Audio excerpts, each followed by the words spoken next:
Bonjour, dans cette vidéo, on s'attaque à un mythe, c'est est-ce que l'hypnose peut agir sur la mémoire?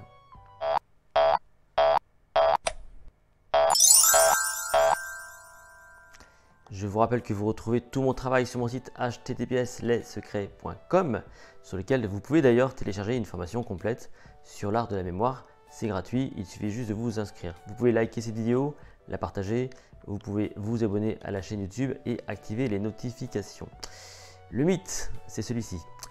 Vous avez déjà vu ça, sous hypnose, on pourrait obtenir des super mémoires ou de la super concentration. Bref, on pourrait changer et devenir quelqu'un de plus performant. Alors d'abord, essayons de comprendre ce que c'est que l'hypnose et comment ça marche tout ça.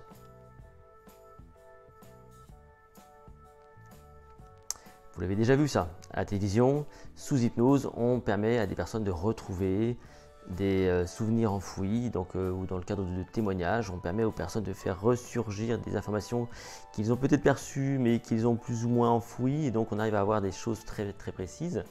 On voit aussi des personnes qui, sous hypnose, obtiennent des capacités cérébrales développées, donc des super mémoires, de la super concentration, même parfois de la super force. Comment ça fonctionne tout ça dans les faits? Je vais vous parler d'une étude qui a été faite par un Américain, c'était en 2004. Le principe est celui-ci, très simple, c'est qu'on va donc prendre un groupe qu'on va diviser en deux et on va leur confier une sonde tout simplement dans une de leurs mains. Et là, on leur indique que dans quelques instants, ces personnes auront donc une douleur. Donc on suggère l'idée de la douleur et qu'il ne faudra pas résister.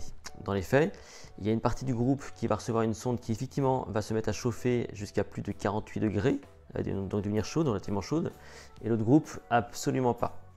Elle va rester froide. Donc les groupes sont sous la suggestion, donc on leur a juste dit qu'il ne fallait pas résister, et on donne donc à ces personnes les fameuses sondes. Pour une partie, la sonde qui va chauffer, l'autre qui ne va pas chauffer. Voilà.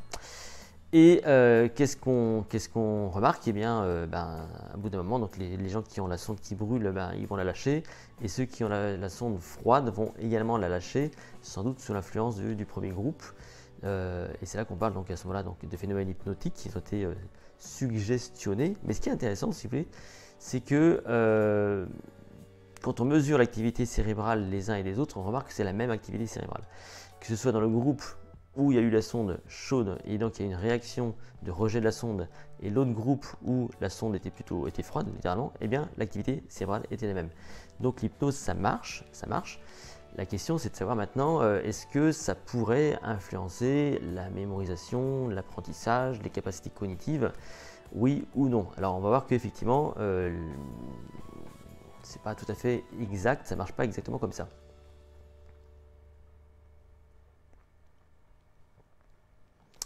En fait, l'hypnose, si vous voulez, ça va surtout permettre une forme de désinhibition, ça va permettre de régler des problèmes, des blocages, ça va peut-être aussi permettre aux personnes de retrouver le sommeil, de se relaxer, de peut-être gérer un problème de stress. Donc, ça va permettre aussi de se recentrer. Il faut bien comprendre, si vous voulez, donc à ce moment-là, effectivement, on peut imaginer que ça peut permettre d'agir sur la mémoire, parce que ça favoriserait l'action de se remémorer. Parce qu'on est d'accord pour dire que lorsqu'on est en état de relaxation ou qu'on est détendu, c'est plus facile de faire appel à sa cognition tout entière, son attention, sa concentration. Et donc l'hypnose peut agir là-dessus. Il faut juste bien comprendre que la mémoire, c'est une faculté qui est active, c'est vivant si vous voulez, ça marche pas comme ça, on ne peut pas l'activer comme ça. Il y a tout un tas de fonctions qui sont impliquées derrière la fonction de la mémoire, et l'hypnose va plutôt agir sur un état général. C'est qu'on va se recentrer, on va peut-être effectivement mieux respirer, on va relativiser les choses. On voit bien que souvent on utilise l'hypnose pour retrouver une certaine sérénité en soi. Et pour le coup là, oui, on est d'accord, ça peut agir sur la mémoire de façon indirecte. Donc ce serait plutôt une conséquence, juste une conséquence. Alors en pratique, qu'est-ce qu'on peut faire de tout ça?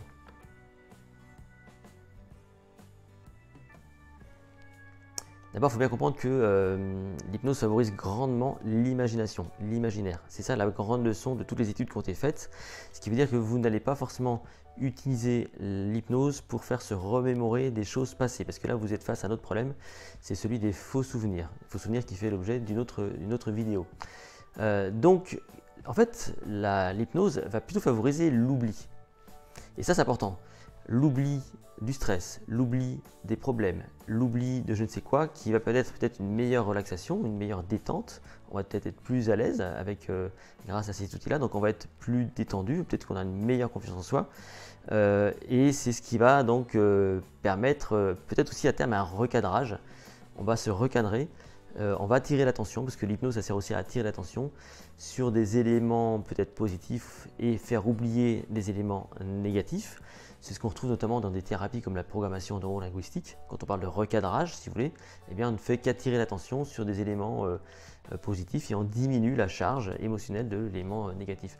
Et donc c'est ça que l'hypnose va sans doute permettre. Donc l'hypnose ne va sans doute pas exacerber ou optimiser la capacité de mémorisation, mais plutôt va permettre d'oublier certains problèmes qui quelque part, interfèrent avec la capacité de mémoriser, et donc en soi, de façon indirecte, effectivement, ça peut aider à se concentrer, à être plus attentif et donc à mémoriser.